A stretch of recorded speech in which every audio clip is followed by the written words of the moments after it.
It was really interesting today that the one-year anniversary of the war didn't make the headlines, really, in the news bulletins. I was watching Russian state TV earlier today, and they talked about the situation in Ukraine and the war there, but they didn't really mention the anniversary. They sort of glossed over the fact that this special military operation that Vladimir Putin launched 1 year ago did not achieve its original aim, which was a swift victory for the Kremlin. It did not go according to plan.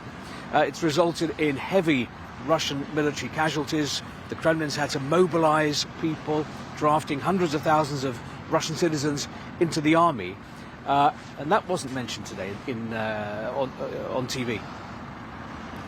So no mention of that on TV, but Steve, from your assessment, people on the ground, how are they talking to you about what they must know in terms of some of the information getting through to them as to what is happening to their sons, their brothers, their children fighting in Ukraine? The question of public support is a really interesting one, because you're right, a lot of men have been sent off to the front, a lot of people have been killed, and yet there are still a lot of Russians who support what is happening, or if not support, they accept the Kremlin's narrative about the situation, what state television is telling them, that this is a just war, that Russia is not the aggressor, that the West is fighting Russia, America is fighting Russia in Ukraine.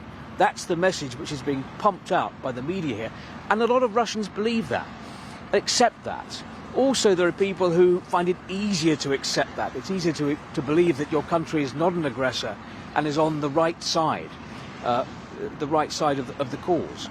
However, there are people who don't accept what is happening, who want peace, but the problem is that the Russian authorities have a huge toolbox now of laws which they can use to punish those who come out and protest against the war. Laws accusing people of discrediting the armed forces or spreading fake news about the armed forces. Critics of the Kremlin can be declared foreign agents. So all kinds of legislation available now to silence dissent and to stop people publicly protesting against the war. So they can't protest publicly, but they do feel the reverberations in terms of, say, the sanctions that are already put against Russia and the US announcing new sanctions today. How are people feeling that on a day-to-day basis, Steve? Feeling it to an extent. I mean, I remember a year ago when we had the announcement of all this tsunami of international sanctions against Russia. And there were all kinds of economists predicting that in a few months the Russian economy would collapse under the weight of these sanctions. That hasn't happened yet.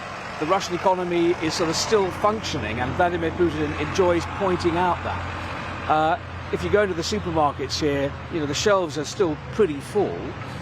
So most Russians haven't felt that to such a great extent. But I think as the months go on, of course, sanctions will be felt more and more. And, you know, the sanctions are going to affect the Russian economy to a large extent in the months, the years ahead.